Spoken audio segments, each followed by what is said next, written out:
اس سے مومنوں کو غم لاحق ہو سکتا ہے میرے خلاف بات کر رہے ہوں، ہو سکتا ہے میری غیبت کر رہے ہوں، یہ چیز ہے۔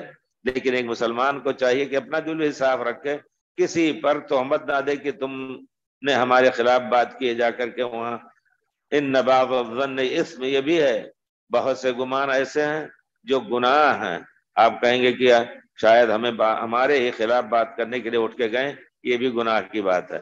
دونوں طرف سے اللہ تعالیٰ نے ایسی تعلیمات ہمیں دی ہیں کہ انسان ایک مسلمان دوسرے مسلمان کا واضح طور پر بھائی رہے، نہ اس سے اس کو غیبت کا ڈر ہو، نہ کسی اور چیز کا خطرہ ہو۔ دونوں طرف سے اللہ تعالیٰ نے ایسے تعلیمات دی ہیں ہمیں کہ ہم ایک مسلمان دوسرے مسلمان کو بھائی بنا کر کے رکھ سکتے ہیں۔ پھر اس کے بعد اللہ تعالیٰ نے دوسرا ادب یہ سکھایا، یا ایھا الذین آمنو، اے مومنو۔ اور میں بار بار کہتا ہوں، جب یہ خطاب سنیں کہ یا ایھا الذین آمنو، تو ہم الحمدللہ سب مومنین ہیں، اللہ ہی پر ایمان لائے۔ وہ اللہ تعالیٰ فردن قیامت تک آنے والوں کے لیے یہ خطاب دے رہا ہے، یا ایھا الذین آمنو۔ اگر ہم مومن ہیں تو ہمیں اس سے سبق لینا ہے، اس پر ایمان لانا ہے اور اس پر عمل بھی کرنا ہے۔ یا ایھا الذین آمنو، مومنوں کو خطاب کر کے اللہ تعالیٰ کہتے ہیں قیامت تک آنے والے مومن، ہر فرد کو یہ سوچنا چاہیے کہ میں اس کا مخاطب ہوں، اور یہ قرآن آخری کتاب اللہ تعالیٰ نے قیامت تک کے لیے نازل کی ہے۔ جب تک یہ قرآن رہے گا مسلمانوں کے درمیان، انشاءاللہ کچھ نہ کچھ قوم لوگ ایسے رہیں گے جو اللہ کے خالص دین کو برپا کریں گے، اگرچہ تھوڑی تعداد میں ہوں۔ یا ایھا الذین آمنوا اذا قیل لکم تفسحوا فی المجالس، اگر کہا جائے تم سے کہ تھوڑا سا راستہ دے دو، تھوڑا سا، یا آپ دو آدمی بیٹھے ہوئے ہیں، موقع ہو تو ہمیں بھی تھوڑا سا آپ لوگ آگے پیچھے ہو جائیے، بیٹھنے کا موقع دے، یہ معنی ہے تفسح، یعنی وسعت کرو مجلسوں میں۔ یہ نہیں کہ کوئی آئے اور کہے تم اٹھ جاؤ ہم بیٹھیں۔ یہ اسلام میں پورے طور پر آخری درجے تک مرفوض غیر مقبول چیز ہے۔ کوئی بیٹھا ہے، ادنا سے ادنا آدمی بیٹھا ہو، صحابہ بیٹھے ہیں، حضرت جبریل آ رہے ہیں، لیکن وہ راستہ بنا کر کے آ کر کے پیارے رسول کے پاس بیٹھے، یہ نہیں کسی کو اٹھایا اور کہا ہم تیری جگہ پہ بیٹھیں گے۔ حضرت جبریل ایک آدمی کی شکل میں آ رہے ہیں، آ کر کے بیٹھے۔ صحابہ کرام کا طریقہ تھا کہ کہتے ہیں کہ ہم لوگ آتے تھے مجلس مبارک میں، وہاں حیث انتہا بین المجلس، جہاں مجلس آخری مجلس کے آدمی بیٹھے ہوتے تھے وہی ہم بیٹھتے تھے، کسی کو اٹھا کر کے یا آگے۔ ہاں اگر کوئی شخص ضرورت ہے خاص تو اجازت لے کر کے نبی کریم صلی اللہ علیہ وسلم کے پاس پہنچتا تھا، یا کوئی ایسا ہے جو بدو قسم کا، جن کے اندر اتنی تعلیم اور اتنا ادب نہیں ہے، وہ آ کر کے کھڑے ہو کر کے ایک دم بے دھڑک کبھی کبھی آگے نکل آتے تھے اور پیارے رسول سے پوچھتے تھے یا محمد، اے محمد صلی اللہ علیہ وسلم آپ مجھے بتائیے۔ اسی وجہ سے صحابہ کہتے ہیں کہ جب آیت نازل ہوئی یا ایھا الذین آمنوا لا تسألوا عن اشیاء ان تبد لکم تسؤکم، کہ بہت سی چیزیں ہر وقت مت پوچھا کرو پیارے رسول سے، اگر اس کے بارے میں پیارے رسول واضح حکم فرما دیں، اب ظاہر بات ہے اپنی طرف سے نہیں اللہ کی طرف سے آئے گا تو تمہیں اچھا نہیں لگے گا۔ اس وجہ سے کہتے ہیں اس کے بعد ہم لوگ بہت کم سوال کرتے تھے پیارے رسول سے۔ پیارے رسول اپنے طور پر ہمیں حدیث بیان فرما، الا انبئکم، میں یہ نہ بتا دوں، میں وہ نہ بتا دوں، یہ سب پیارے رسول کیا کرتے تھے۔ کہتے ہیں لیکن ہم چاہتے تھے کوئی بدو آئے باہر سے، بادیہ نشین، جو بیچارہ یہ نہیں جانتا ہے کیسے بات ہونی چاہیے، اکھڑ قسم کے لوگ ہوتے تھے، اور اسی طرح پیارے رسول ان کو برداشت بھی کرتے تھے۔ یہ بھی بہت بڑی چیز ہے، اسوہ رسول کا طریقہ ہے کہ کوئی شخص اگر اس طرح کا آ رہا ہے تو یہ نہیں کہ اس کو ہزار، جی اصل میں اب آپ کہیں گے کہ یہ آدمی کو آپ نے ڈانٹا کیوں؟ کئی بار ایسے ہو چکا کیسے کہا جائے ان سے کہ نہیں، نہ اس درمیان چائے وغیرہ نہ تقسیم کرو، لوگ آ کے کھجور تقسیم کرنے لگتے ہیں، لوگ عطر پھینکنے لگتے ہیں، یہ سب چیزیں تو کئی بار یہ ہو چکا ہے۔ پیارے رسول بھی اس طرح غصہ ہوتے تھے صلی اللہ علیہ وسلم، لیکن ہم لوگ انسان ہیں، کمزور ہیں، اگر ان کو بھی سمجھاتے تو شاید اتنا سمجھتے نہیں۔ دوسرے لوگ بھی یہ کام کرتے ہیں، وہاں بیٹھ کر کے دیکھا ایسا کہ کچھ لوگ اس درس کو ناپسند کرتے ہیں۔ یہ درس جو ہے ان کے لیے، ان کے آنکھ میں یہ تیر کی طرح یہ درس گزرتا ہے، وہاں سے اٹھ کر کے آ کر کے لوگوں میں کھجور تقسیم کرنے لگتے ہیں، روٹی تقسیم کرنے لگتے ہیں. پہلے کیوں نہیں دیا بھائی؟ فجر مغرب سے پہلے دے دیتے، سب کھا پی لیتے. تو میرے کہنے کا مطلب ہے کہ کہتے تھے کہ ہم چاہتے تھے کوئی بدو آئے تاکہ وہ پیارے رسول سے کوئی سوال کریں، ہم لوگ اس سے استفادہ کریں. جب یہ آیت نازل ہوئی تو اگر کوئی شخص ایسا ہے صاحب ضرورت، اجازت لے کر کے آ کر کے کہے کہ ہمیں پیارے رسول کے پاس پہنچنا ہے، کوئی بڑا عالم فتویٰ دے رہا ہے، ہمیں بہت ضروری فتویٰ دینا طلب کرنا ہے، آپ ذرا سا ہمیں اجازت دے دیجئے، مہربانی کر دیجئے ہم پہنچ جائیں، تو یہ چیز انشاءاللہ جائز ہے. لیکن مجلسوں میں بیٹھنے کے لیے کسی کو اٹھا کر کے بیٹھنا یہ شرعی چیز نہیں ہے. ادنا سے ادنا آدمی ہو، بچہ بھی ہو، تو اس کو اٹھانا جائز نہیں ہے. اس کی دلیل یہ ہے کہ پیارے رسول صلی اللہ علیہ وسلم مجلس مبارک میں بیٹھتے تھے. ایک مرتبہ بیٹھے تھے اور آپ کے بائیں طرف بڑے بڑے صحابہ تھے، داہنے طرف پیارے رسول کے ساتھ حضرت عبداللہ ابن عباس بیٹھے ہوئے تھے. چھوٹی عمر تھی ان کی، پیارے رسول کے وفات کے وقت ان کی عمر 15 سال کی تھی، لیکن اس 15 سال کے اندر انہوں نے بہت کچھ علم حاصل کر لیا. پھر صحابہ کرام کے ذریعے سامنے بیٹھ کر کے حضرت عمر ان کو خاص اپنی مجلس میں رکھتے تھے. تو حضرت عبداللہ ابن عباس داہنے بیٹھے ہوتے تھے، کوئی آتا تھا تو ان کو اٹھاتا نہیں تھا کہ یہ بچہ ہے اٹھا دیا جائے. یہ چیز بڑی غلط کرتے ہیں لوگ. اگر کوئی بچہ 7 سال کا یا 2 ہی 3 سال کا اگر ادب کے ساتھ پہلی سب میں بیٹھ رہا ہے، اس کو اٹھا نہیں سکتے ہیں آپ. دیکھا جاتا ہے کہ آ کر کے لوگ پیروں سے دھکا دے کر کے بچے کو پیچھے کر دینا. اب یہ بچہ ہمیشہ مسجد سے اس کو بغض ہو جائے گا، لوگوں سے بغض کے بجائے ہم مسجد جائیں گے ہی نہیں. حق نہیں ہے. اگر بچہ پہلی سب میں آ کر کے انتظار کر رہا ہے اور وہاں بیٹھا ہے تو کوئی بڑا سے بڑا آدمی آئے، کوئی کہے کہ تم ادھر چلے جاؤ، یہ حق نہیں. ہاں خود سے وہ بچہ یا کوئی آدمی اپنی جگہ دے دے تو کوئی حرج نہیں، لیکن اٹھانے کا حق نہیں ہے شرعی طور پر. ان کو کہا جائے کہ ہاں اگر 3 آدمی کی جگہ ہے، پھیل کے بیٹھے ہو، بھائی ذرا سا جگہ دے دیجئے. ایسا بھی ہوتا ہے کہ 2 آدمیوں کی جگہوں پر 3 آدمی بیٹھ سکتے ہیں.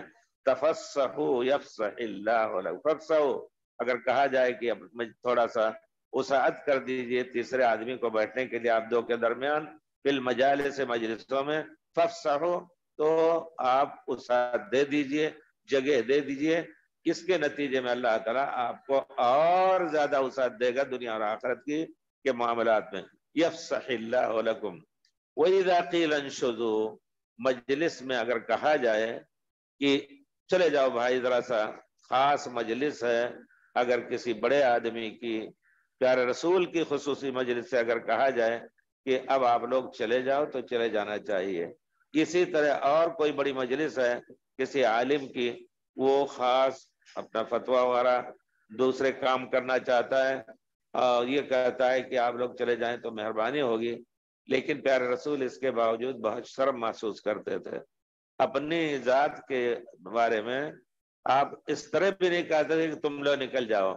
اور آپ لوگوں کو قصہ معلوم ہوگا کہ حضرت زینب سے جب آپ نے شادی کی تو لوگوں کو کھانے کے لیے بلایا. کھانے سے پہلے ہی آ کر کے لوگ بیٹھ گئے. پیارے رسول کا چھوٹا سا گھر تھا، اس میں آ کر کے بھر گئے اور پیارے رسول صلی اللہ علیہ وسلم یہ نہیں کہہ سکے کہ نہیں ابھی چلے جاؤ. اللہ تعالیٰ نے ان کو تنبیہ دی، غیر ناظرین، یہ نا دعوت دی گئی ہے تو پکنے کے انتظار میں آ کر کے بیٹھ نہ جاؤ. وَإِذَا آخر میں کہا وَإِذَا طَعِمْتُمْ فَانتَشِرُوا، اور جب کھا لو تو اپنے کام کے لیے نکل جاؤ. جس طرح کہا ہے فَإِذَا قُضِيَتِ الصَّلَاةُ فَانتَشِرُوا، پھیل جاؤ اپنے کام کے لیے. تو پیارے رسول صلی اللہ علیہ وسلم نے جب دعوت دی تو حضرت انس رضی اللہ تعالیٰ چھوٹے تھے، پیارے رسول کے خادم تھے، انہی کے ذریعے سے بلایا لوگوں کو. آئے، کہتے ہیں کہ یہ لوگ آ کے پہلے ہی بیٹھ گئے، کھانے کے بعد بھی بیٹھ گئے پیر پھیلا کر کے اور باتیں کر رہے ہیں کچھ لوگ. پیارے رسول، اب ایک چیز ہوتی ولیمہ تھا حضرت زینب کا، ایسے میں موقع دینا چاہیے کہ پیارے رسول کو رات میں جاگنا بھی ہے اور کچھ ہے تو ان کے ساتھ بیٹھنے کا موقع دیجئے. دیکھا پیارے رسول نکلے جان بوجھ کر کے کہ ہو سکتا ہے وہ لوگ بھی نکل جائیں، لیکن گزرے آپ تو پھر وہ لوگ بیٹھے ہوئے تھے. آپ نے یہ نہیں کہا نکل جاؤ سبحان اللہ شرم میں. اور پھر اس کے بعد حضرت انس رضی اللہ تعالی عنہ نے کہا کہ پیارے رسول آئے اور چلے گئے، تب لوگوں کو احساس ہوا، تب جا کر کے نکلے. تو اللہ تعالیٰ نے بڑی اچھا ادب سکھایا کہ دیکھو کہیں بھی دعوت ہو، تو آپ لوگ پہلے نہ جا کر کے بیٹھ جاؤ کہ بھی ہاں گھر والے ہیں، رشتہ دار ہیں خاص، ان کی جگہ انتظار کی الگ ہوگی کم، اور آپ لوگ جو کیمپ وغیرہ لگاتے ہیں آج کل شادیوں میں کوئی حرج نہیں، لیکن وہیں کھانے کی جگہ پر آ کر کے بیٹھ جانا یہ صحیح نہیں ہے، وہاں ان کے گھر والے ہیں اور دوسرے لوگ بھی کام کر رہے ہیں، یہ چیز صحیح نہیں ہے۔ اور اس کے بعد کھانے کے بعد بیٹھ رہنا وہیں، یہ بھی غلط ہے، کھانے کے بعد نکل جاؤ، اللہ تعالیٰ کا یہی حکم ہے کہ اب کھانا کھا لیا ہے، ہاں دوسرے اوقات میں دوسری ضرورتوں کے لیے آ سکتے ہو، لیکن اب گھر والوں کو موقع دو۔ پیارے رسول کو انہوں نے موقع نہیں دیا، پیارے رسول بار بار آتے جاتے، روایت میں آتا ہے 2 مرتبہ آئے گئے لیکن دیکھا لوگوں کو بیٹھے ہوئے، آپ نے کچھ نہیں کہا۔ پیارے رسول کے بارے میں آیا ہے کہ آپ بہت ہی شرمیلے تھے، پیارے رسول بہت ہی شرمیلے تھے۔ دیکھیے حیا جو ہے یہ شرم ایک شرعی چیز ہے بے شک، اور یہ شرم جو ہے انسان کو نیک ہی بات سکھاتا ہے، ان الحیا لا یاتی الا بخیر، حدیث شریف میں ہے۔ تو پیارے رسول شرم کرتے تھے، اور اگر آدمی اس طرح کر کے گزار سکتا ہے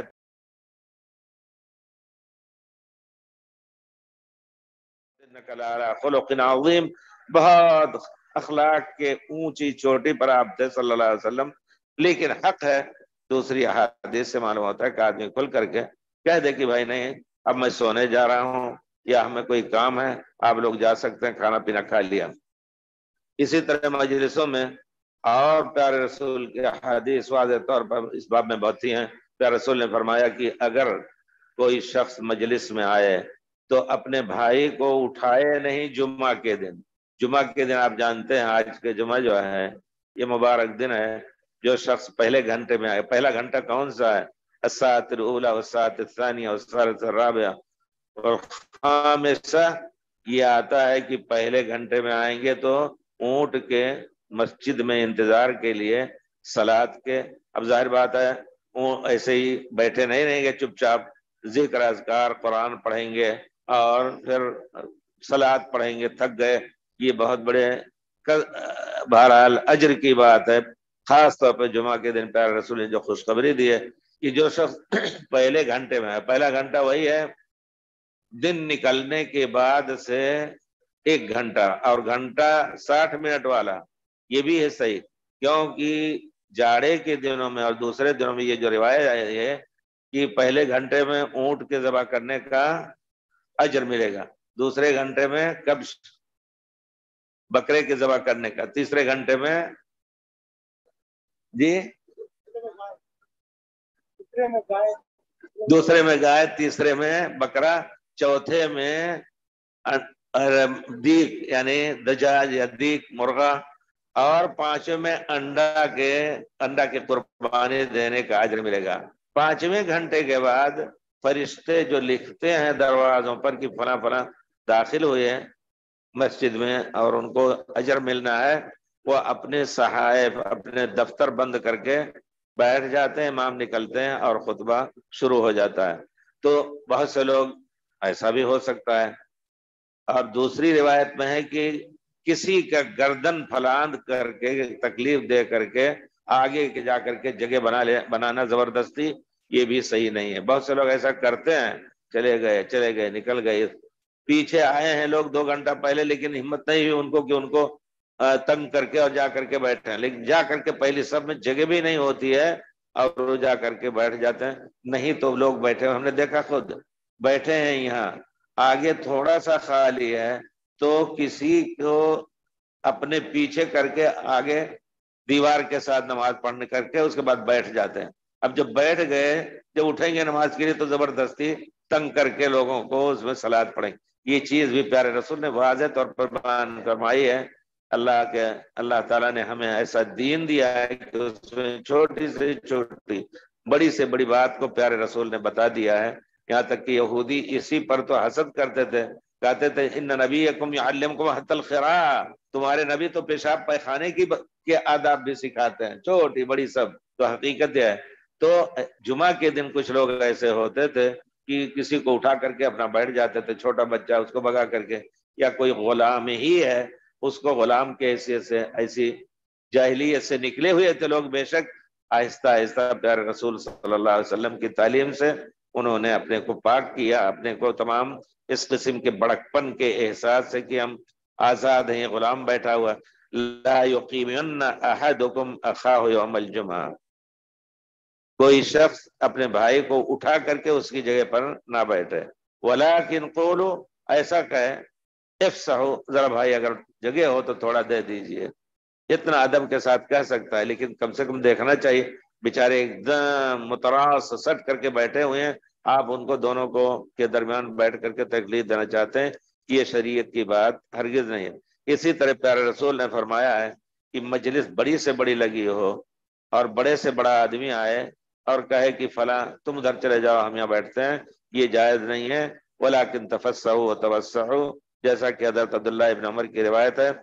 اور پھر اس کے بعد اگر کوئی آ رہا ہے، یہ بھی ایک مجلس کی آداب میں سے ہے کہ اگر کوئی شخص بڑا سے بڑا آدمی آیا تو کیا اس کے لیے سب لوگ اٹھ جائیں مجلس میں؟ نہیں. پیارے رسول صلی اللہ علیہ وسلم خود نکلتے تھے، صحابہ بیٹھے ہوتے تھے، کوئی اٹھتا نہیں تھا پیارے رسول کے استقبال کے لیے یا پیارے رسول کی تعظیم میں. یہ قیام تعظیمی جو ہمارے صوفیہ حضرات نے خاص طور پہ اپنا بھاؤ بڑھانے کے لیے، اپنی قیمت بڑھانے کے لیے، اپنا اثر بڑھانے کے لیے اپنے مریدوں پر تھوپ رکھا ہے، یہ غلط ہے پورے طور پر، پیارے رسول کی سنت کے خلاف ہے. اور حدیث شریف میں واضح طور پر ہے اگر کوئی شخص چاہتا ہے کہ ہمارے سامنے لوگ کھڑے رہیں، مطلق بادشاہ ہو، بڑا آدمی ہو، ہم جب تک ہیں ہمارے سامنے کھڑے رہیں تو ان کے لیے جہنم کا ٹھکانہ ہے. پیارے رسول فرماتے ہیں من احب ان یتمثل له الناس قیاما، جس کو یہ پسند ہو کہ لوگ ہمارے لیے کھڑے ہوں، یا تو مجلس میں آنے کے وقت یا یوں ہی کھڑے رہیں، ہمارے سامنے بیٹھے نہیں ادب میں، تو قیامت کے دن فلیتبوأ مقعدہ من النار، تو وہ اپنا ٹھکانہ جہنم میں بنا لے.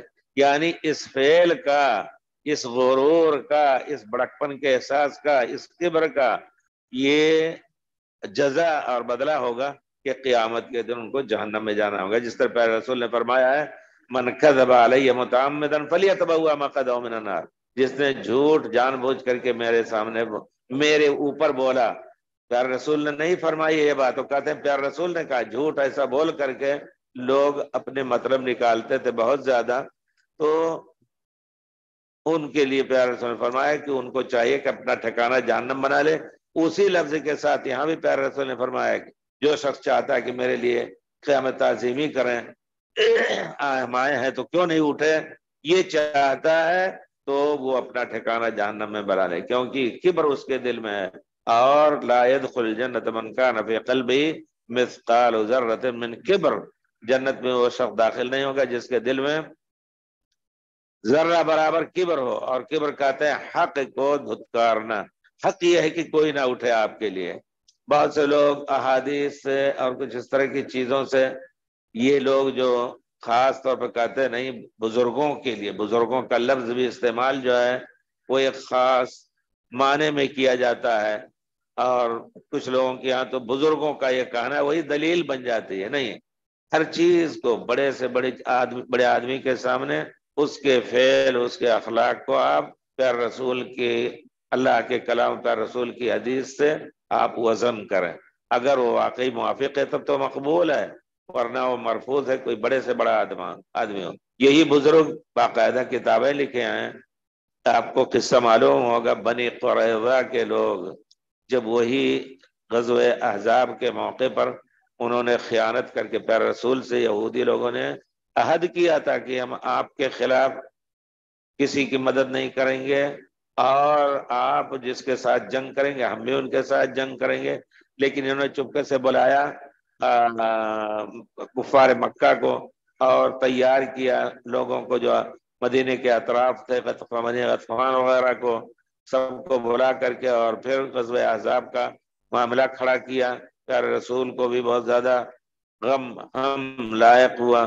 صحابہ کرام بیچارے بہت کچھ تکلیف اٹھائے خندق کھودنے میں. اس کا قصہ سن کر کے کلام پاک میں خود اللہ تعالیٰ نے فرمایا بلغت القلوب الحناجر وتظنون باللہ الظنون، کہ خوف سے تمہارے دل جو ہے حلق میں آ رہے تھے، آدمی گھبرا کر کے ایسا وہاں مرنے کے قریب ہو جاتا ہے۔ وَتَظُنُّونَ بِاللَّهِ الظُّنُونَ، اللہ کے ساتھ مختلف قسم کے گمان کرنے لگے تھے، لیکن اللہ نے تمہاری مدد کی۔ پیارے رسول کے زمانے میں ایسا ہوا تو اللہ تعالیٰ نے پیارے رسول صلی اللہ علیہ وسلم نے ایسے لوگوں کے بارے میں فرمایا کہ اللہ تعالیٰ نے حکم دیا، غزوہ احزاب سے واپس ہوئے، آپ نے اپنی زرہ، جنگ کی زرہ جو پہنی جاتے ہیں اتار دیا۔ حضرت جبریل آئے کہ اللہ کے رسول آپ نے اپنی جنگ کی زرہ اتار دی، اس کا معنی ہے جنگ نہیں کرنا ہے اب؟ نہیں، جنگ پہنیے، جنگ زرہ پہنیے اور پھر بنی قریظہ کو جا کر کے محاصرہ کیجئے۔ تو پیارے رسول نے صحابہ کو کہا لا یصلین احدکم العصر، یہ ظہر کے بعد کا وقت تھا یا ظہر کے بعد یہ واقعہ ہوا۔ حضرت جبریل کا آ کر کے کہتے ہیں پیارے رسول نے فرمایا جا کے جتنے جلدی جا سکو جا کر کے عصر وہاں بنی قریظہ میں پڑھو۔ آپ نے سنا ہوگا اس میں یہ ہوا، کچھ لوگوں نے پڑھ لیا کچھ لوگوں نے نہیں پڑھا، تو بہرحال جا کر کے ان کا گھیرا کیا۔ آخر میں وہ جب تنگ آ گئے پیارے رسول صلی اللہ علیہ وسلم کو انہوں نے ایک خیانت اور کی تھی، کچھ یہودیوں نے آپ نیچے بیٹھے ہوئے تھے، صلح کے لیے بلایا تھا، وہ تو الگ قصہ اس کا ہے کہ وہ خیانتوں کے کام مختلف کر گئے گزرے تھے، لیکن اللہ تعالیٰ پیارے رسول نے ان کو معاف کیا۔ آ کر کے پیارے رسول کو صلح کے لیے بلایا، اوپر کوئی چڑھ گیا کہ اوپر سے پھینک کر کے پیارے رسول کو شہید کر دیا جائے۔ اچانک آپ نکلے اور آپ مدینے آ گئے صلی اللہ علیہ وسلم، پھر ان کو بھی گھیرا آپ نے۔ تو کہنے کا معنی یہ ہے کہ حضرت جبریل نے کہا کہ ہم لوگوں نے ابھی اتارا نہیں ہے ذرا، آپ جو ہے ان کا گھیرا کیجئے۔ ان کا گھیرا کیا پیارے رسول صلی اللہ علیہ وسلم نے۔ آخر میں انہوں نے طلب کیا پیارے رسول سے کہ آپ اب جو فیصلہ کریں اس کو ہم ماننے کے لیے تیار ہیں، اور ہمارے سعد ابن معاذ اور سعد ابن عبادہ، اوس و خزرج کے سردار سعد ابن معاذ جو تھے وہ اس وقت جنگ میں ان کو زخم لگا ہوا تھا، جنگ غزوہ احد میں ان کو زخم آ گیا تھا تو چل پھر نہیں سکتے تھے۔ آخر میں جب غزوہ بنی قریظہ کے بعد آخر میں پیارے رسول نے ان کے لیے خیمہ مسجد میں ڈالا، اور آخر میں ان کا زخم ایسا پھٹا کہ خون بہنے لگا خیمے کے باہر سے، اور اس میں ان کا انتقال ہوا۔ تو پیارے رسول صلی اللہ علیہ وسلم انہوں نے کہا کہ ہمارے جاہلیت کے حلیف تھے، ان کا فیصلہ، ان سے ہم فیصلہ لینا چاہتے ہیں۔ بیمار تھے، یہاں سے لوگوں نے گھوڑے پر ان کو چڑھایا، گدھے پر، لفظ آتا ہے گدھے کا، گدھے پر بیٹھایا۔ جب پہنچے ہیں پیارے رسول کے پاس بنی قریظہ کے درمیان تو پیارے رسول نے فرمایا، لفظ جو ہے انہوں نے اشتہر روایت الحدیث بلفظ سیدکم، لفظ جو ہے وہ قوموا لسیدکم ہکذا، یعنی لفظ جو ہے بنایا ہے لوگوں نے، یعنی یہ حدیث کے لفظ نہیں ہے۔ پیارے رسول نے فرمایا قوموا الی سیدکم فانزلوا، یہ تمہارا سردار ہے، اوس و خزرج کے سرداروں میں سے جو سردار تھے، تو تمہارا سردار ہے، ان کو اتارنے کے لیے کھڑے ہو جاؤ، اٹھو تم لوگ، فانزلوہ، اتارو ان کو، کیونکہ وہ بیمار تھے، خود نہ چڑھ سکے سواری پر اور نہ اتر سکتے تھے۔ تو اس کو ہمارے بھائیوں نے بنا دیا جھوٹ پیارے رسول کے لفظ میں، قوموا لسیدکم، اپنے سید کی تعظیم کے لیے کھڑے ہو جاؤ۔ خود پیارے رسول کے لیے نہیں کھڑے ہوتے تھے، یا پیارے رسول نے نہیں کہا ہماری تعظیم کے لیے کھڑے ہو، تو دوسرے کی تعظیم کے لیے کیوں کہیں گے؟ تو انہوں نے یہ حدیث کے لفظ بدل دیے۔ اسی وجہ سے احادیث کی پرکھ کے لیے ایسے علماء اللہ تعالیٰ قیامت تک پیدا کرتا رہے گا جو انشاءاللہ صحیح اور ضعیف حدیث کو نکال کر کے اور پیش کریں گے۔ حضرت ہارون رشید کے زمانے میں ایک شخص لایا گیا جو احادیث کو، یہ ہمارے خلفاء کا بہت بڑا روشن پہلو ہے کہ وہ احادیث کی اہمیت، احادیث کی تعلیم، احادیث کے لیے علماء کو ان کے تنخواہیں دے کر کے کہتے تھے روایت کرو، پڑھاؤ سب کو۔ تو ہارون رشید کے پاس ایک آدمی لایا گیا جو جھوٹ احادیث بہت کچھ بنا کر کے لوگوں میں پھیلایا کرتا تھا۔ تو حضرت ہارون بن رشید نے کہا کہ ہم تمہیں قتل کر دیں گے، اور قتل کیا اس کو، لیکن قتل کرنے سے پہلے کہا تمہیں قتل کرنے، کہا قتل کر دو، لیکن 1000 حدیث جو لوگوں میں ہم نے پھیلا رکھی ہے اس کا تم کیا کرو گے؟ تو انہوں نے کہا کہ اللہ تعالیٰ عبداللہ ابن مبارک اور اسی طرح اسحاق بن راہوے کو اللہ تعالیٰ نے ایسا بنایا ہوا ہے، ینخلان ہی، اس کو چھانیں گے، جیسے ہوتا ہے منخل، وہ چھلنی ہوتی ہے جس سے چھانا جاتا ہے، صاف کیا جاتا ہے، ینخلانہا فیخرجانہا، کر کے ایک ایک حرف اس میں سے نکال دیں گے کہ یہ پیارے رسول کا قول نہیں ہے۔ تو یہ ہمارے علماء نے اسی طرح اس کو نکال کر کہا ہے کہ یہ ان کی جھوٹی روایت ہے۔ لام کے بعد اپنے سید کی تعظیم میں ان کے لیے اٹھو نہیں، قوموا الی سیدکم، اور اس کو حذف کر دیا، فانزلوہ بھی آپ نے فرمایا، آپ نے فرمایا اتارو ان کو، کیونکہ وہ خود نہیں اتر سکتے تھے۔ تو یہاں سے معلوم ہوا کہ کسی شخص کے لیے پیارے رسول خود مسجد مبارک میں جب آتے تھے صحابہ اپنی جگہ پہ بیٹھے ہوتے تھے، کوئی اٹھتا نہیں تھا، حالانکہ پیارے رسول سے معظم مکرم اور اتنی بڑی شخصیت جو تمام انبیاء سے برفضیلت رکھنے والی صلی اللہ علیہ وسلم کے لیے کوئی اٹھتا نہیں تھا۔ تو مسئلہ یہ بنا کہ ہم اپنی مجلسوں کو اگر سنت کے مطابق، اگر بدعتوں کا گڑھ اس مجلس کو نہیں بنا رہے ہیں، تو سنت کی مجلس اگر ہے تو اس میں کوئی شخص کسی کے لیے اٹھے نہیں قیام تعظیمی کے لیے۔ البتہ اگر جگہ نہیں ہے، کوئی شخص یہ ایثار کر رہا ہے کہ کوئی بڑا آدمی آیا ہے تو جا کر کے کہتا اچھا ہم بیٹھ جاتے ہیں، ہم اٹھ جاتے ہیں، آپ بیٹھ جائیے، اور اگر واقعی وہ دوسری جگہ ہے پیچھے تو پھر اس کو بیٹھانا بھی ایک راستہ کھولنا ہے۔ صحابہ کرام کا طریقہ ہوتا تھا، بڑے سے بڑے جو آتے تھے وہ مجلس کے آخر میں بیٹھ جاتے تھے جہاں مجلس ختم ہوتی تھی۔ تو یہ قصہ جو ہے بنی قریظہ میں، اس میں انہوں نے حدیث کو، ضعیف حدیث کو اپنا عمل بنایا، طریقہ عمل بنایا، اور کہتے ہیں کہ جو شخص کھڑا نہیں ہوگا وہ مرید نافرمان ہے، جہنم میں جائے گا۔ اس طرح کچھ ایسی چیزوں کو بتا دیتے ہیں جس سے بیچارہ ڈرتا رہتا ہے۔ تو یہ بھی ایک مسئلہ بہت بڑا ہے، آدمی کسی کے لیے اس طرح قیام نہ کرے۔ اور اگر کوئی شخص اٹھا بھی کسی کام کے لیے تو وضو کے لیے اٹھا، مجلس بھری ہوئی ہے، بیٹھے ہوئے ہیں اور اٹھا وضو کرنے کے لیے، تو کچھ لوگ تو جان بوجھ کر کے یہاں کا جو طریقہ عام طور پر یہ جو مسلا وغیرہ پہنتے ہیں، بڑے بڑے مشائخ جو اپنی جگہ لیے رہتے ہیں وہیں چھوڑ لے جاتے ہیں، جب کوئی آئے گا دیکھے گا تو ان کا سامان رکھا ہوا ہے تو وہاں نہیں بیٹھتے۔ یہ طریقہ ہے، اگر نہ بھی رکھے کوئی چیز اور وہاں بیٹھا تھا وہ کوئی آ کے بیٹھ گیا تو غلطی کی، اس نے غلطی کی بغیر اجازت کی، جب وہ آئے وضو کر کے تو اس کو اٹھ کر کے اس کی جگہ دینی ہے۔ ہاں کر کے نہیں ٹھیک ہے آپ بیٹھ گئے، میں جا رہا ہوں دوسری جگہ، یہ ایثار کی بات الگ ہے۔ لیکن اگر کوئی شخص، پیارے رسول نے فرمایا اذا قام احدکم من مجلسہ ثم رجع الیہ فهو احق به، وہ حقدار ہے اس مجلس کا سب سے پہلے، اس جگہ کی جہاں وہ بیٹھا ہے۔ وہ قصہ حضرت ابن عباس رضی اللہ تعالیٰ عنہ کو پیارے رسول کی مجلس میں بیٹھے تھے، دائیں طرف سے بائیں طرف بڑے بڑے اور آگے پیچھے بھی بڑے بڑے صحابہ تھے، لیکن پیارے رسول نے ان کو اٹھایا نہیں۔ آپ نے پانی طلب کیا پینے کے لیے، آپ نے جب پانی پی لیا تو آپ نے کہا کہ دائنے کا تم ہو ابن عباس، تمہارا حق ہے، اگر چاہو تو لوگ بائیں والوں کو دے دیں۔ تو کہتے ہیں لا اوسر من فضلک احدا، اٹھا میں پینا چاہتا ہوں، کسی اور کو میں اپنے اوپر فضیلت نہیں دوں گا، کوئی پی لے۔ تو پیارے رسول نے انہی کو دیا، دائنے جو تھے۔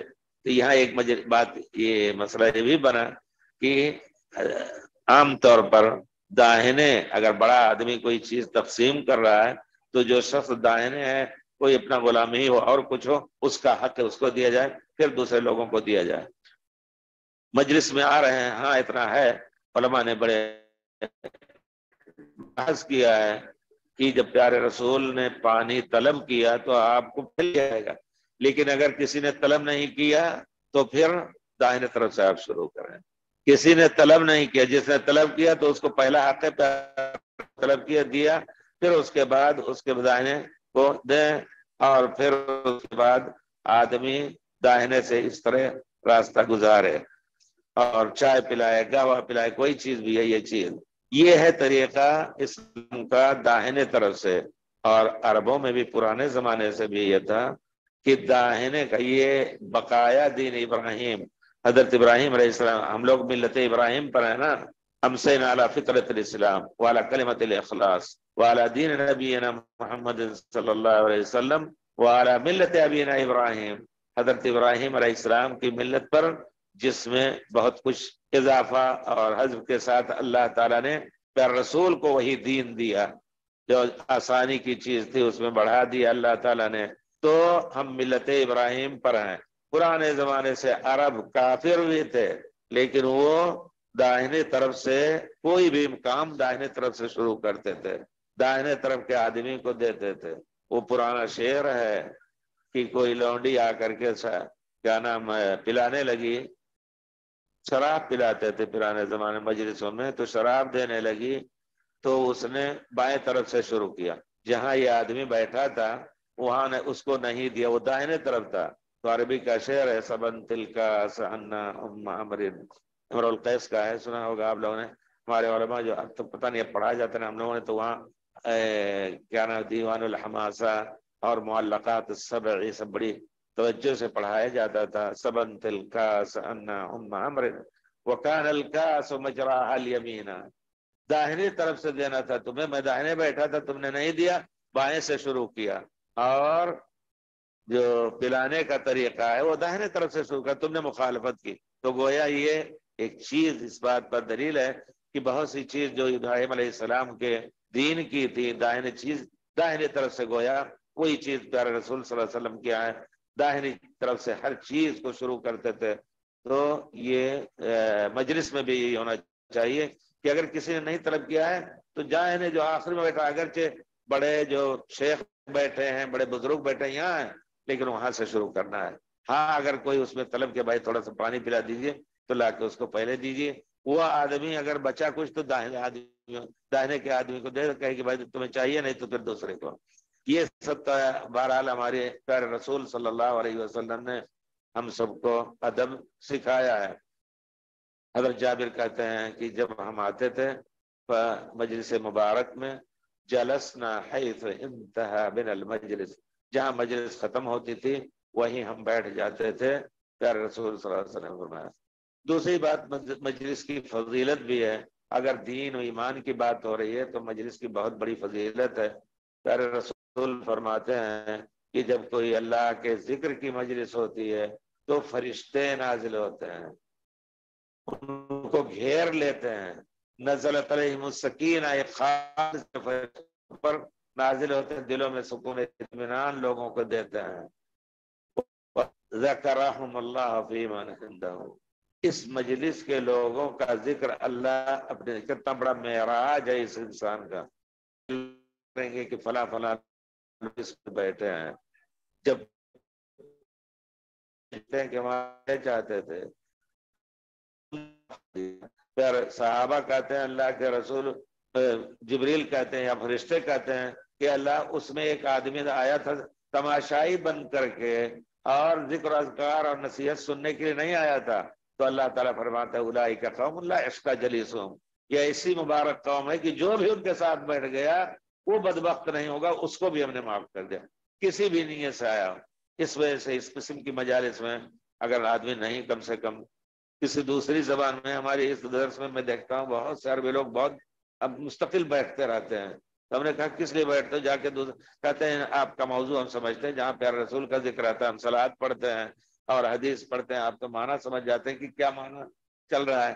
تو کتنے لوگ ابھی دیکھیے یہاں چہرے جتنے ہیں، بہت سے عربی ہمیشہ بیٹھتے ہیں، جیسے وہ عربی درس میں بیٹھتے ہیں وہ ہمیشہ بیٹھتے ہیں.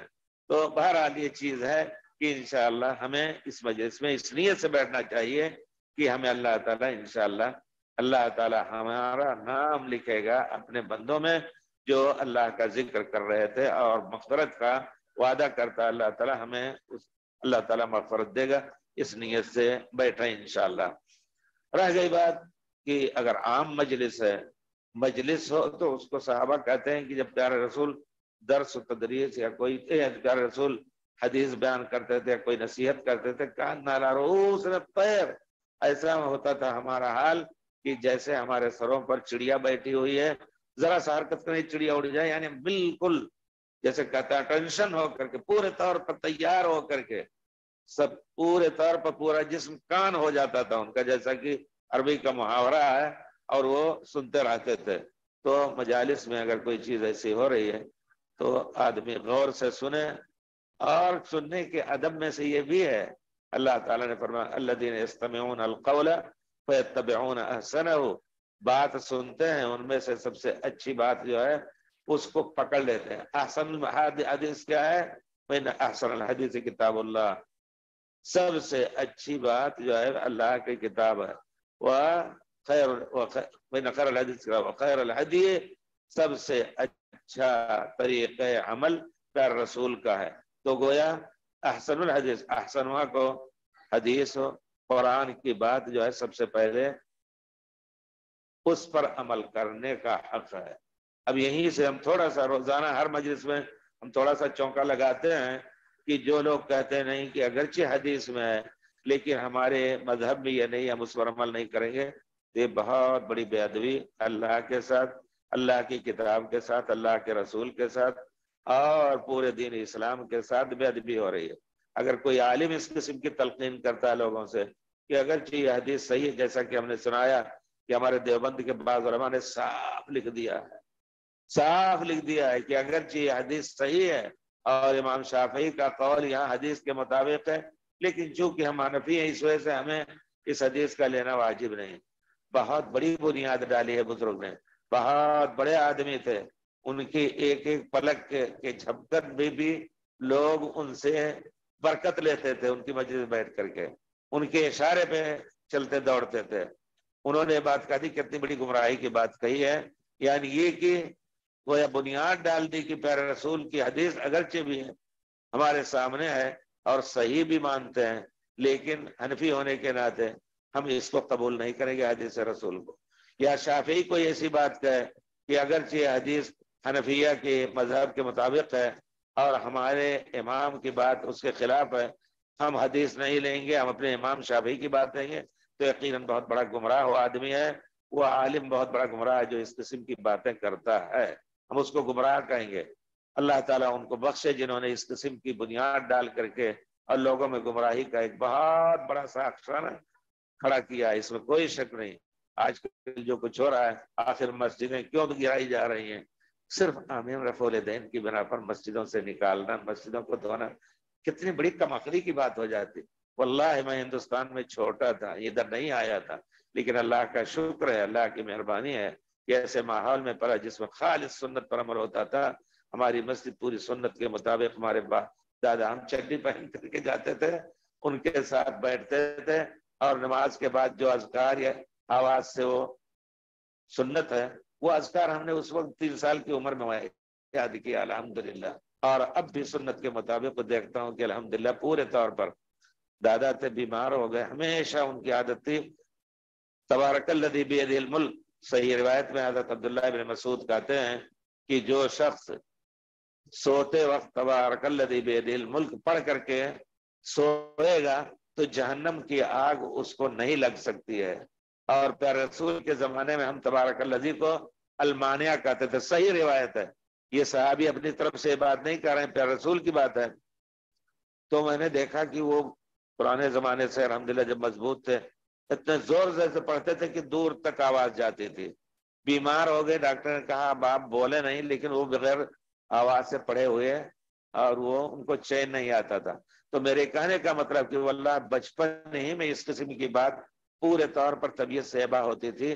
جب ہم پڑھنے لگے اصول الشاسی اور قدوری وغیرہ تو دیکھ کر کے مجھے تعجب ہوتا تھا کہ ہمارے علماء حدیث کے خلاف، حالانکہ حدیث کا ذکر کر رہے ہیں اور کہتے ہیں کہ شافعیہ کی دلیل یہ ہے، اور اپنی دلیل کبھی دلیل نہیں بلکہ آیت کا عموم، آیت کا اور حدیث کا عموم لے کر کے، جس کو صحابہ نے اس طرح نہیں سمجھا، اس وجہ سے حدیث، قرآن اور حدیث کو صحابہ کے طریقے پر سمجھنا، یہ سب سے پہلا اسٹیج ہے دین کو جاننے کا، تو یہ ہونا چاہیے۔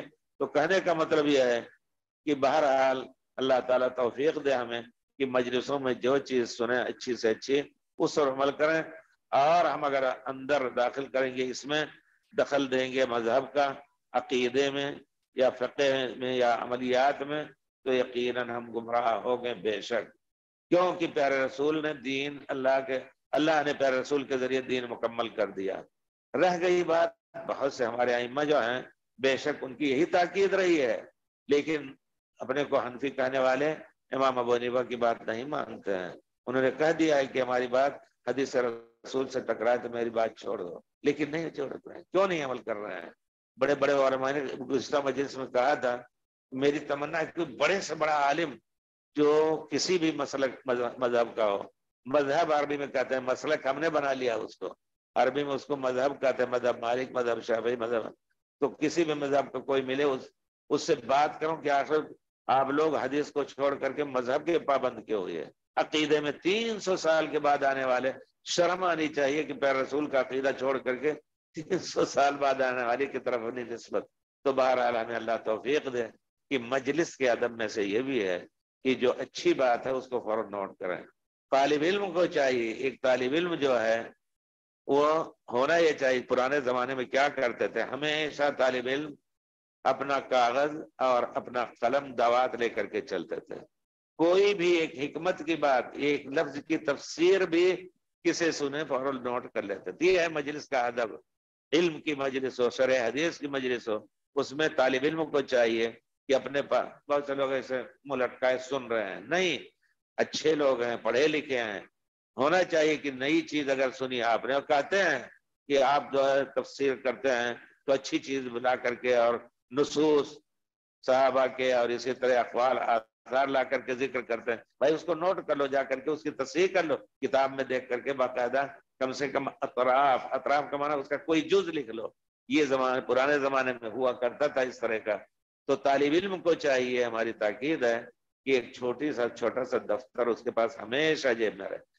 ایک عالم بہت بڑے ہیں انڈیا میں، اور وہ یمن کے تھے، شیخ عبدالرحمن معلمی، وہ انڈیا میں 30 سال تک حیدرآباد کے جو نظام، حیدرآباد نے جو جامعہ قائم، یہ کیا نام ہے، مکتبہ قائم کیا تھا، پریس قائم کیا تھا، اور بخاری شریف اور دوسرے نسخوں کو چھاپ کر کے، اسی طرح تراجم حدیث کی کتنی کتابیں انہوں نے تحقیق کی ماشاءاللہ۔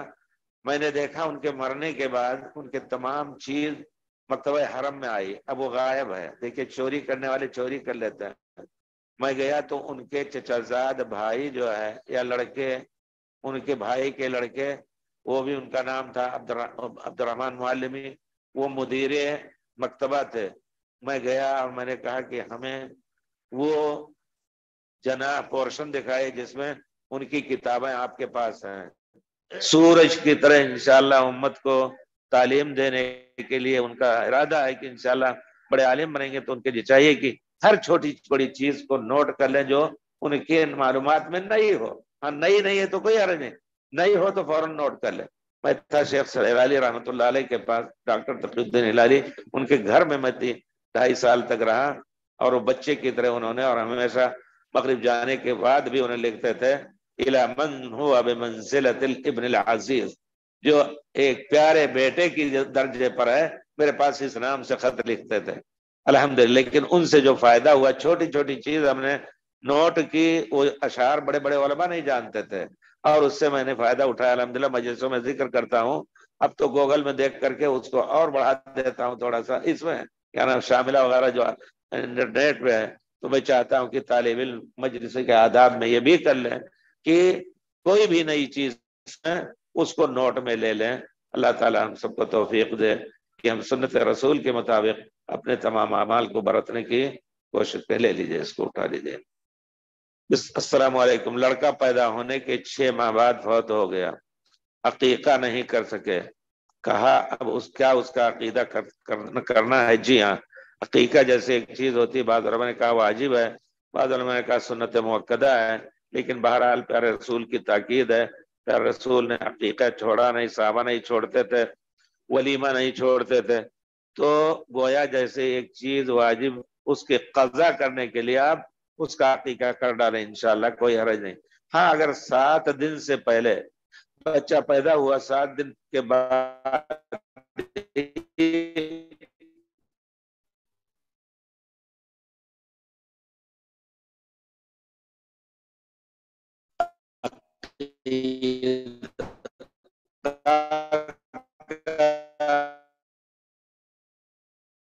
اور سر منڈانے کا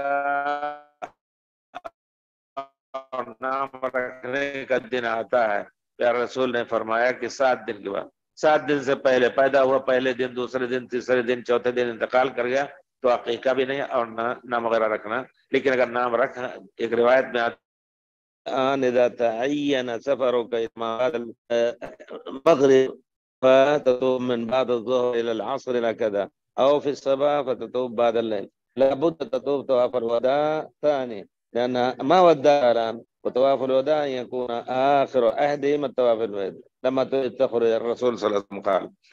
ہمارے یہاں ایک مفتی صاحب نے فرمایا قرآن سنت سے ڈائریکٹ علم نہ لیا جائے. کیا یہ بات ٹھیک ہے؟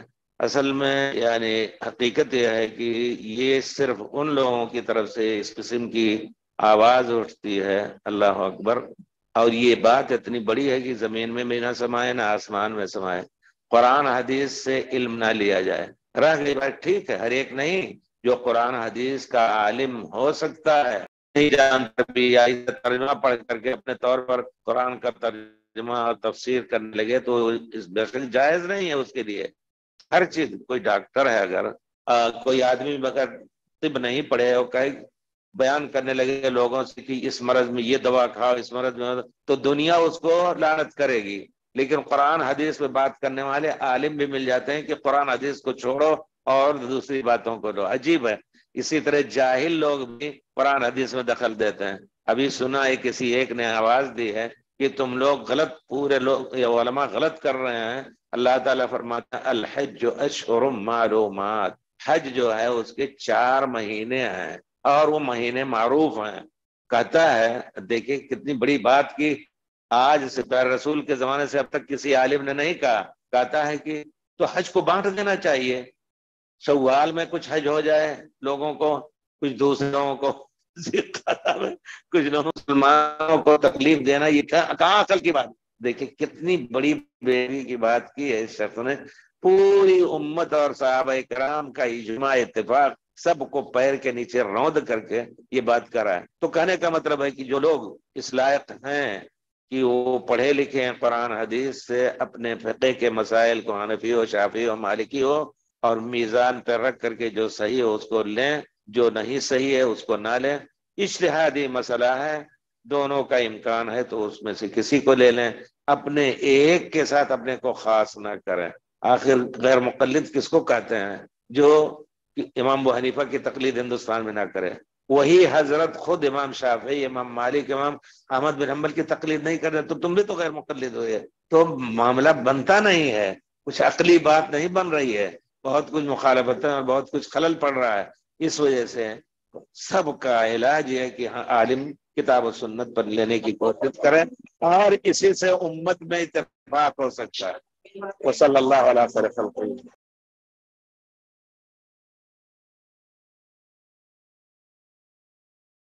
کھانا کھاؤ، کہتے نہیں کھانا نہیں کھانا ہے. کہا کیا کر رہے ہو؟ کہا میں صلوات پڑھ رہا ہوں. کہا کہ ما انتم من بالاندلس الا سوا. یہاں ہو یا اسپین میں، بہت 60 سال کے بعد کی یہ خبر ہے، ان کی عمر اس وقت تھی. تو انہوں نے یہ کہا کہ تم یہاں ہو یا اندلس اسپین میں ہو یا کہیں بھی ہو، سب برابر ہیں، فرشتے سب کے درود کو پہنچاتے ہیں. تو یہ عقیدہ صحیح نہیں ہے جو لوگ قائل ہیں اس چیز کے. جی انہوں نے بہرحال پورے طور پر قرآن حدیث کا اگر مطالعہ کریں تو ان کو یہ چیز ملے گی. تسبیح دانہ گننا کیسا بدعت ہے؟ جائے سعودی عرب میں تعداد کیا ہے؟ تعداد سے ہر جگہ تسبیح فروخت کر کے بارے میں ہم یہی کہتے ہیں کہ جو شخص جس کو ضرورت نہیں ہے اس کے لیے وہ بدعت ہے. پیارے رسول نے عورتوں کو کہا اعقدن باناملکن، اپنے انگلیوں پر تسبیح پڑھو، قیامت یہ گواہی دیں گی. لیکن جو شخص مجبور ہے، بھول جاتا ہے، تو اس کے لیے اجازت دی جائے. یعنی اگر ایسا ہے واقعی انگلیوں پر نہیں کر سکتا ہے، بھول جاتا ہے، اور پورے آپ تعداد میں تسبیح وغیرہ کے ذکر میں اگر دیکھیں گے تو 100 سے زیادہ کوئی تعداد آپ کو نہیں ملے گی. یہ نہیں ہے کہ جسے 1000 مرتبہ درود پڑھا یا 2000 مرتبہ، یہ سب نہیں ہے. 100 مرتبہ سبحان اللہ اور سبحان اللہ بحمدہ سبحان اللہ العظیم، اور اس کے بعد سبحان اللہ بحمدہ لا الہ الا اللہ وحدہ لا شریک لہ 100 مرتبہ صبح آپ کو پڑھنا ہے. اس کو آدمی آسانی سے اس طرح پڑھ سکتا ہے. ہمیں استاد نے سکھایا، کہا ایسے کرو، ایک پکڑ لو ایسے 5 مرتبہ جب پڑھ لیں گے ایک میں 15 مرتبہ ہو جائے گا. سبحان اللہ سبحان اللہ سبحان اللہ سبحان اللہ بحمدہ سبحان اللہ بحمدہ سبحان اللہ بحمدہ سبحان اللہ بحمدہ سبحان اللہ بحمدہ سبحان اللہ بحمدہ سبحان اللہ بحمدہ سبحان اللہ بحمدہ سبحان اللہ بحمدہ. کتنا ہوئے؟ 15 ہو گئے. پھر دوسری کو پکڑ لو، سبحان اللہ بحمدہ سبحان اللہ بحمدہ سبحان اللہ بحمدہ سبحان اللہ بحمدہ سبحان اللہ. اس طرح 15 ہو گئے. تیسری چوتھی اگر آپ 6 سے کچھ زیادہ کر لیں گے، 7 پڑھ لیجئے تو وہ 100 سے زیادہ ہو جاتا ہے. 15 دو 30 3 45 چوکا 60 پرانا جو یاد کیا ہے. 15 دو 30 3 45 چوکا 60 55 75 چھکا 90 ستم 107 مرتبہ اگر آپ پڑھ لیں گے 105 مرتبہ ہو جائے گا. یہ بہت آسان ہے. بوڑھے کے لیے بھی اگر مطلب ہے کہ ہمارے خیال سے اب اتنا تو بوڑھا نہیں ہو جاتا ہے کیا، ہاں اس حالت میں پہنچ جائے کہ وہ بیچارہ پیشاب پیخانہ بھی نہیں اپنا کر احساس ہوتا ہے تو وہ جو چاہیں کریں، ذکر بھی نہ کریں، اگر پہلے کرتے رہیں تو اللہ تعالیٰ لکھے گا. اللہ تعالیٰ اس عمر میں نہ پہنچائے. جی تو کہہ رہے ہیں آپ بہت زیادہ تعداد میں، یہ پرانی ایک رواج، پرانا رواج چل رہا ہے، لیکن چونکہ لوگ جائز سمجھتے ہیں. حکومت بہت چیزوں پر جس میں کچھ علماء کے فتاوے ہیں کہ یہ چیز بھی کی جا سکتی ہے، اس پر سختی نہیں کر. لیکن جہاں شرک وغیرہ کی بات آئی کھل کر کے، یہ بدعت ہے جس کا وجود دور دور تک اس کی ضرورت نہیں پڑتی ہے، تو اس پہ سختی سے محاسبہ حکومت کرتی ہے. بھائی کہہ رہے تھے کہ سعودی عرب سے متعلق ہم نے وعدہ کیا تھا ایک مرتبہ، انشاءاللہ اگر ہو تو جمعہ کو کچھ چیزیں ایسی ہیں بہت چیز ابھارنے کی جو لوگ غلط فہمی میں مبتلا ہیں، خاص طور پر محمد بن عبد الوہاب رحمۃ اللہ علیہ سے متعلق. یقیناً ہم اسی مجلس میں کہیں گے آپ لوگ توبہ کر کے اٹھیں اگر ان کو غلط کہہ رہے ہیں، ورنہ بہت بڑے گناہ گار ہوں گے. بہت ہی مظلوم شخصیت ہے جس نے صرف اللہ کی کتاب پیارے رسول سے لوگوں کو دعوت دی اور ایک حکومت قائم کی. 300 سال پہلے وہ حکومت ابھری ڈوبی پھر ابھری، یہ آخر میں مولانا شیخ محمد بن عبدالعزیز بن عبد الرحمن الفیصل شاہ عبدالعزیز کے ذریعے سے اللہ نے اس کو قائم کیا. پوری دنیا میں انہوں نے توحید کو پھیلایا. تو جو لوگ بغیر عمرہ کے سبب میں احرام پہن کر چلتا ہے، کیا یہ ٹھیک ہے؟ نہیں، یہ جھوٹ ہے. آپ خود پوچھ رہے ہیں، آپ کے دل میں کھٹک ہے اگر ایسا کر رہے ہیں. الاثم ما حاک فی الصدر، پیارے رسول نے فرمایا جو دل میں کھٹکے وہی گناہ ہو جاتا ہے. شبہے کی بات بھی آئے اس کو چھوڑ دینا ہے.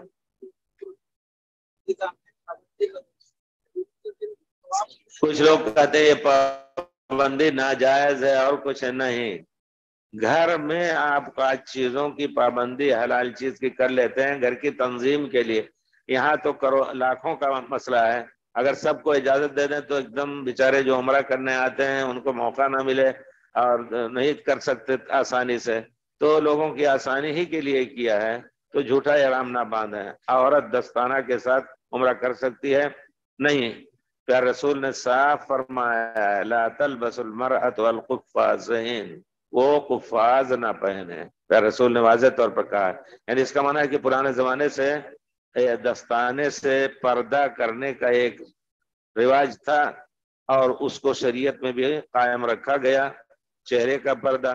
تو بہرحال دستانہ نہ پہنے. اللہ تعالیٰ اگر غلطی سے ہوا ہے، واقعی نہیں جانتے تھے حرام ہونے کی، تو اللہ معاف کرے، اس پر دم نہیں ہے. لیکن کیا اب ایسے میں اول تو اب علم بہت پھیل چکا ہے، ہر ایک کو حج کے لیے آ رہا ہے تو سیکھنا چاہیے. بہرحال انشاءاللہ اللہ تعالیٰ معاف کرے. ربنا لا تؤاخذنا ان نسینا واخطانا. جی تو نام لکھ کے کیا اس سے ہوتا ہے؟ یہ سب بدعت، اس کو بدعت کہا جائے گی. اسی وجہ سے آپ دیکھیں گے پولیس اگر دیکھے گی آپ کو تو فوراً منع کرے گی اس پر.